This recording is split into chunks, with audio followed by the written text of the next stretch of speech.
महाकाव्य रामायण महान ऋषि वाल्मीकि द्वारा लिखी गई थी, जो हमें बुराई पर अच्छाई की कहानी बताती है। 10 सिर वाले असुरराज राजा रावण पर भगवान राम की जीत हुई थी। फिर भी लंका के सम्राट में हमें जितना दिखता है वो उससे कहीं अधिक है। जटिल चरित्र जो एक धर्मपरायण राजा था, उसे खलनायक के रूप में अद्वितीय माना जाता है। दरअसल रावण सिक्के के 2 पहलुओं का सटीक उदाहरण है। अधिकांश देशों में वह खलनायक के रूप में कलंकित है, जिसने माता सीता का अपहरण किया और युद्ध शुरू किया। गुरूर और दमनकारी शासक जिसने अपने ज्ञान का दुरुपयोग किया। फिर भी श्रीलंका में रावण की एक अलग राजा की छवि है। भगवान शिव का एक महान विद्वान, एक सक्षम शासक और एक वीणा के उस्ताद के रूप में वर्णित है, जिसे रावणता के रूप में जाना जाता है। कहानी यह है कि रावण भगवान शिव के दर्शन करने और कैलाश पर्वत को लंका ले जाकर अपनी मां को प्रभावित करने गया था। भगवान शिव के वाहन नंदी ने रावण को अंदर जाने से मना कर दिया। वो नाराज हो गया और नंदी को चिढ़ाने लगा। बदले में नंदी ने भी नाराज होकर रावण को श्राप दिया कि एक बंदर द्वारा लंका का विनाश किया जाएगा। रावण ने नंदी को शिवजी के प्रति अपना प्रेम दिखाने के लिए पहाड़ को उखाड़ने और हिलाने का प्रयास किया। जैसे ही उन्होंने पर्वत को ऊपर उठाया, भगवान शिव उसके अहंकार से क्रोधित हो गए और उन्होंने रावण को शक्तिशाली पर्वत के नीचे फंसाया और वापस नीचे धकेल दिया। रावण ने अपनी एक भुजा को तोड़कर एक वाद्य यंत्र बना लिया था, जिससे उनकी नसें निकलकर तार बन गई थी। उन्होंने नवाविस्तृत रावण अता का उपयोग शिव की स्तुति गाने के लिए किया, जिससे इतनी सुंदरता का संगीत तैयार हुआ कि भगवान शिव रो पड़े और उन्होंने रावण को क्षमा कर दिया।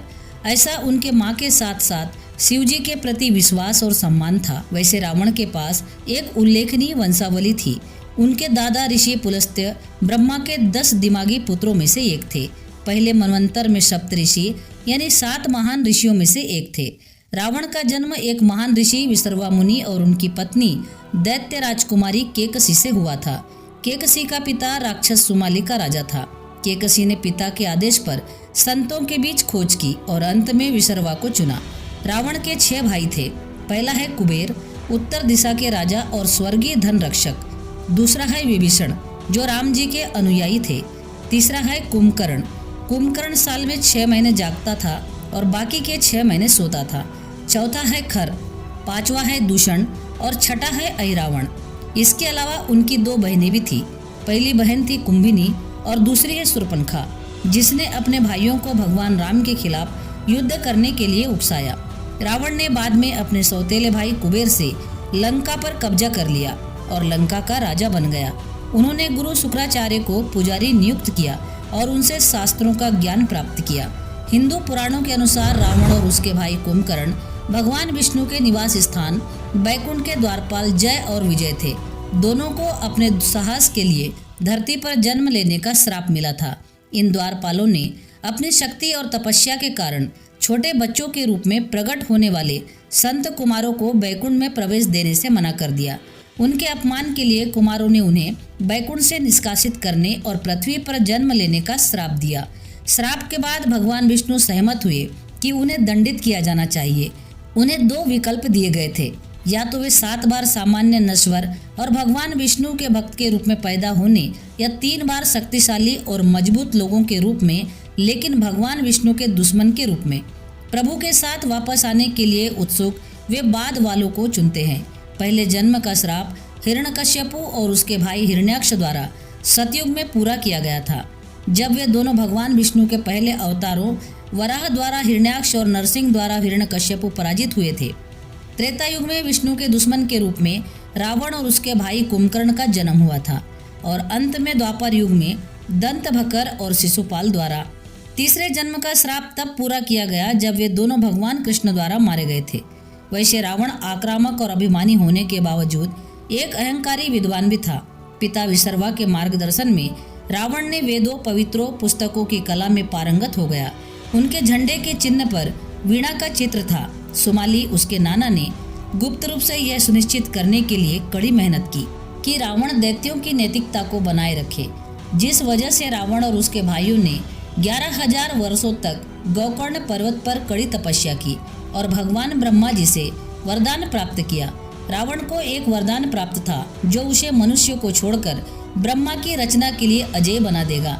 दरअसल रावण ने देवताओं, स्वर्गीय आत्माओं, राक्षसों तथा सांपों और जंगली जानवरों से पूर्ण अभित्व और वर्चस्वों के लिए भी कहा, लेकिन नश्वर पुरुषों का तिरस्कार करते हुए उसने इनसे सुरक्षा नहीं मांगी थी। ब्रह्मा जी ने उन्हें हथियार के रूप में एक रथ और आकार बदलने की क्षमता भी उपहार में दी थी। ऐसा माना जाता है कि रावण ने भगवान ब्रह्मा जी को प्रसन्न करने के लिए अपनी तपस्या के दौरान 10 बार अपना सिर काट लिया था। हर बार जब वो अपना सिर काटता तो एक नया सिर प्रकट हो जाता था, जिससे उसे अपनी तपस्या जारी रखने की अनुमति मिलती। अंत में उसकी तपस्या से प्रसन्न होकर शिवजी ने उनकी 10वें सिर छेदन के बाद उन्हें वरदान दिया, लेकिन रावण ने अमरता का वरदान मांगा, जिसे शिवजी ने देने से इनकार कर दिया। हालांकि उन्होंने रावण को दिव्य अमृत पिला दिया था जो उसे अमर बना देगा। रावण के नाभि के नीचे अमृत जमा था और जब तक ये रहा तब तक उसे पराजित नहीं किया जा सकता था।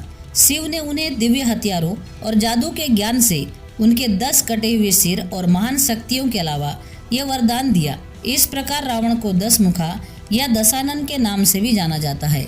इसके अलावा उनके 10 सिर को काम, क्रोध, लोभ, मोह, द्वेष, घृणा, पक्षपात, धोखा, व्यभिचार और अहंकार के प्रतिनिधित्व के रूप में भी दर्शाया गया है। अहंकार इन सबसे बनता है, इसलिए रावण में ये सभी गुण थे। लंका एक रमणीय शहर था जिसे खगोलीय वास्तुकार विश्वकर्मा ने बनाए थे। ये देवताओं के कुशल दक्ष कुबेर का घर था। जब रावण ने लंका को बलपूर्वक लेने की धमकी देते हुए उससे पूरी तरह से लंका मांग ली थी। हालांकि रावण ने लंका पर कब्जा कर लिया था, लेकिन वो एक उदार और प्रभावशाली शासक था। उनके शासनकाल में लंका का विकास हुआ। विद्वान रावण के अधीन लंका ने विज्ञान और चिकित्सा में बड़ी प्रगति की। पुष्पक विमान या हवाई जहाज जिसे उन्होंने उड़ाया, उनके शासन काल के दौरान की गई महान वैज्ञानिक उपलब्धियों के उदाहरण के रूप में दर्शाया गया है। साथ ही रावण एक चिकित्सक के रूप में भी उच्च पद पर आसीन और आज तक उसके नाम पर आयुर्वेद पर 7 पुस्तक मौजूद है। ऐसा माना जाता है कि उन्होंने हिंदू ज्योतिषियों के संकलन रावण संहिता को भी लिखा था। कैलाश के कब्जा करने के अपने प्रयास के दौरान वह भगवान शिव का आजीवन शिष्य बन गया। फिर उनकी भक्ति से प्रसन्न होकर शिवजी ने उन्हें दिव्य तलवार चंद्रहास दिया था। इस घटना के दौरान उन्हें रावण नाम भी प्राप्त हुआ था, जिसका अर्थ है भयानक गर्जनों वाला। कहा जाता है कि रावण के रोने से पृथ्वी कांप उठती थी। जब पहाड़ उसके ऊपर टिका हुआ था, रावण बदले में शिवजी का आजीवन भक्त बन गया। शिव तांडव के स्रोतों के रूप में जाना जाने वाला भजन की रचना भी की थी। शिवजी ने अपने तलवार चंद्रहास को ही यह चेतावनी देते हुए दी थी कि यदि इसका उपयोग अन्यायपूर्ण कार्यों के लिए किया गया तो ये 3 आंखों वालों के पास वापस आ जाएगा और रावण के दिन गिने जाएंगे। वैसे रावण की 2 पत्नियां थीं। उनकी 2 पत्नियों से उनके 7 बेटे थे। उनकी पहली पत्नी का नाम था मंदोदरी और दूसरी पत्नी का नाम था धन्यमालिनी। मंदोदरी असुरों के राजा मायासुर और दिव्य अप्सरा हेमा की बेटी थी। लेकिन एक विचारधारा है जो रावण को एक व्यभिचारी के रूप में चित्रित करता है। देवों के गुरु बृहस्पति के पुत्र ब्रह्म ऋषि कुशध्वज की पुत्री वेदवती का उल्लेख मिलता है। अपने जीवन जप और पवित्र वेदों का अध्ययन करने के बाद उन्होंने अपनी बेटी का नाम वेदवती रखा। ये वेदों का अवतार उनकी भक्ति और तपस्या के फल के रूप में पैदा हुई थी। अपने जन्म के कुछ ही समय बाद ही वेदवती को वेदों का ज्ञान हो गया था। वेदवती बहुत ही सुंदर कन्या थी जो कि भगवान विष्णु की बहुत बड़ी भक्त थी। लेकिन एक दिन लंका का राजा तथा राक्षस जाति के रावण ने वेदवती को ध्यान में बैठे पाते हैं और उनकी सुंदरता से मोहित हो जाते हैं। वे उनके सामने शादी का प्रस्ताव रखते हैं, लेकिन उस बात को अस्वीकार किया जाता है। रावण उनकी तपस्या और विष्णु के प्रति समर्पण का उपहास करता है। हर मोड़ पर खुद को दरिद्रता से नकारा हुआ पाकर वह उनके बालों को पकड़कर उसे घसीटते हुए ले जाने की कोशिश करते हैं, जिससे वेदवती को बहुत गुस्सा आया और उसने तुरंत अपना बाल काट लिया और कहा कि वह उसके सामने ही आग में प्रवेश करेगी और कहा, चूंकि तुमने जंगल में मेरा अपमान किया है इसलिए मैं तुम्हारे विनाश करने के लिए फिर से जन्म लूंगी। इसलिए वह प्रज्वलित अग्नि में प्रवेश कर गई। वे फिर से सीता के रूप में जन्मी और रावण के मृत्यु का कारण बनी। हालांकि भगवान राम ये जानते थे।